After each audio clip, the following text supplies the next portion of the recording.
Hari ini kita ke Badan Pemeriksa Keuangan untuk meminta Badan Pemeriksa Keuangan melakukan pendalaman audit terhadap kas pemerintah Provinsi Jawa Barat. Karena kan auditnya juga sedang berjalan, ya kan, audit akhir tahun yang dilakukan hari ini sedang berjalan audit pemerintah Provinsi Jawa Barat yang dilakukan oleh Badan Pemeriksa Keuangan. Kan itu rutin dilakukan, sehingga nanti di sana bisa terlihat apakah pemerintah Provinsi Jawa Barat satu memiliki perencanaan keuangan yang baik. Yang kedua, memiliki pengelolaan keuangan yang baik, baik uang yang masuk dalam bentuk pendapatan yang bersumber dari dana transfer pemerintah pusat, yang bersumber dari pendapatan asli daerah Provinsi Jawa Barat. Kemudian yang berikutnya juga punya belanja yang baik. Ya, belanja yang baik itu adalah membelanjakan anggaran pemerintah sesuai dengan apa yang menjadi kebutuhan masyarakat. Dalam bahasa kita, memperbanyak belanja modal dibanding dengan belanja barang dan jasa. Nah, di belanja modal ini nanti kita akan mengarah lagi pada apakah uang yang dibelanjakan untuk belanja modal itu menghasilkan modal-modal yang baik enggak? Artinya gini, belanja modal jalannya baik enggak? Makanya kan saya selalu mengkoreksi tuh, oh unitnya dipasang kok belum dicor, berapa bayar pegawainya? Ketika misalnya tidak sesuai dengan RAB yang dimiliki, saya koreksi, dilindungi asuransi enggak? Kan saya selalu begitu.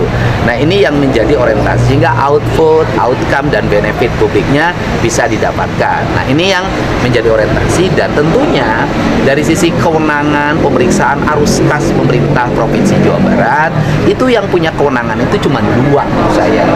Yang pertama adalah BPK, yang kedua adalah BPKP. Nah, kalau inspektorat kan internal audit pemerintah. Nah, ini langkah-langkah yang dilakukan. Untuk apa sih dilakukan langkah ini? Memberikan penjelasan kepada publik bahwa belanja pemerintah daerah Provinsi Jawa Barat dilakukan secara terbuka, bisa diakses oleh publik. Bahkan saya sering menyampaikan anggaran per item dalam setiap waktu, dan ini adalah bagian dari membangun hubungan emosi antara masyarakat dengan pemerintah sebagai pengelola kas daerah. Dan kas daerah ini sebenarnya kalau di Jakartanya seperti kas negara, karena berbeda antara pengelolaan kas kementerian dengan kas daerah. Kalau kas daerah itu kas otonom yang setara dari kedudukan dengan kas negara yang berada di daerah. Kementeriannya atau KL-nya adalah organisasi perangkat daerah yang tidak boleh punya kas sendiri, dia harus menginduk pada ke kas daerah. Ini yang menjadi concern kita bertemu dengan Kepala BPK Perwakilan Jawa Barat hari ini. Kita meminta dilakukan audit dan diminta diumumkan hasil audit yang dilakukan. Memang pengumumannya kan nanti dilakukan ketika akhir tahun, dan kemudian hasil audit selama 1 tahun itu kan nanti diumumkannya biasanya kisaran bulan April. Tetapi khusus untuk belanja di pemerintah Provinsi Jawa Barat ini agar segera dilakukan pengumuman hasil audit BPK Perwakilan Provinsi Jawa Barat. Itu yang pertama. Kemudian yang kedua adalah tentang makna bahasa, gitu loh. Makna bahasa yang disebut dengan, pertama, pemerintah Provinsi Jawa Barat dan BLUD yang ada di Provinsi Jawa Barat itu suka menyimpan uang dalam bentuk deposito, tapi depositonya adalah deposito kas daerah. Sifatnya on call. Nah, sifatnya on call ini kalau uang itu diperlukan maka bisa diambil dalam setiap hari walaupun statusnya deposito. Bunganya itu tercatatkan masuk lagi menjadi pendapatan daerah yang bersumber dari lain-lain pendapatan yang sah dan halal serta tidak mengikat menurut undang-undang, kan ini yang menjadi orientasinya.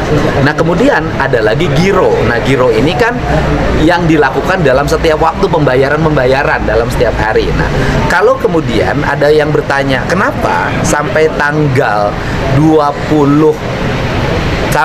17 Oktober 2025 kasdanya, uang yang tersedia di kasdanya ada 2,4 triliun. 2,4 triliun. Apakah itu termasuk pengendapan? Nah, jawabannya begini. APBD Provinsi Jawa Barat itu 31 triliun. Dari APBD 31 triliun itu sampai dengan bulan Oktober itu ada di kas 2,6 triliun. Kalau ditambah pendapatan 7,5 triliun lagi sampai bulan Desember, maka uang yang tersedia di Provinsi Jawa Barat sampai bulan Desember itu jumlahnya ada 10 triliun. Kalau sampai bulan Desember nih, sampai tanggal 31, nanti bayarkan lagi, ada 10 triliun.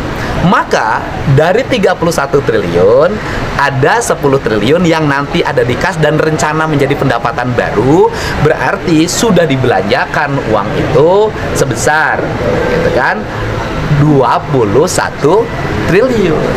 Jadi sampai bulan Oktober ini pemerintah Provinsi Jawa Barat itu sudah belanja kurang lebih 21 triliun gitu loh. Kas yang tersisa 2,6 triliun, pendapatan yang belum masuk 7,5 triliun. Artinya bahwa belanjanya jalan gitu, belanjanya berjalan, tidak dalam kategori diendapkan. Nah, kenapa tidak dalam kategori diendapkan? Karena uang yang 2,6 triliun ini harus kami bayarkan pada siapa? Pada kontraktor-kontraktor yang menjadi mitra pemerintah Provinsi Jawa Barat, yang bangun sekolah, yang bangun jalan, yang bangun irigasi, yang pasang PJU, yang pasang jaringan listrik, kan gitu loh. Ini kan terus kemudian harus bayar listrik, harus bayar air, harus bayar upah outsourcing, kan gitu loh. Nah, kenapa dibayarkannya bertahap? Karena ini ada bagian dari pengendalian keuangan dan pengendalian pekerjaan. Misalnya begini, PTA memenangkan tender di pembangunan jalan Provinsi Jawa Barat sebesar 1 triliun.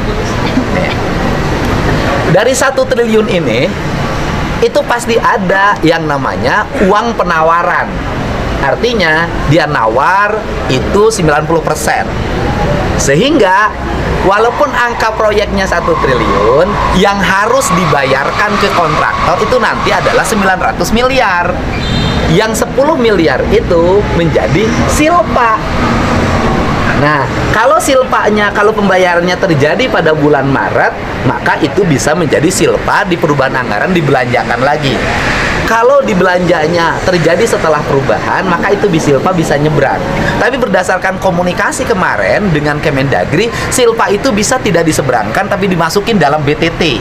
Dan kemudian nanti dibelanjakan lagi untuk belanja-belanja yang tanggap darurat. Ada bencana, ada kemiskinan akut, ada orang yang lapar, ada orang yang sakit yang harus tolong rumah sakit. Ini bisa. Nah, kemudian yang 900 miliar itu kita harus bayarkan bertahap. Tahap pertama kasih DP dulu 20-30%. Kemudian tahap kedua kita nanti ada pembayaran lagi. Kan gitu, pembayaran misalnya 40%. Tahap ketiga misalnya 40% lagi dengan DP 20%. Kenapa harus bertahap? Karena kalau uangnya dibelanjakan sekaligus kepada pemborong, bagaimana kalau pemborongnya kualitas pekerjaannya buruk? Bagaimana kalau tidak dikerjakan? Maka ini menjadi pidana korupsi. Yang korupsinya kontraktornya karena tidak mengerjakan pemerintah, tapi kepala PU-nya kena karena dia melakukan pembayaran sedangkan yang dibayarkannya jasanya belum diberikan. Nah, ini kenapa ada angka-angka dan kenapa ada uang yang ada di kas daerah. Sehingga seluruh rangkaian belanja kas daerah ini dinilainya kapan? Dinilainya nanti pada tanggal 2 Januari.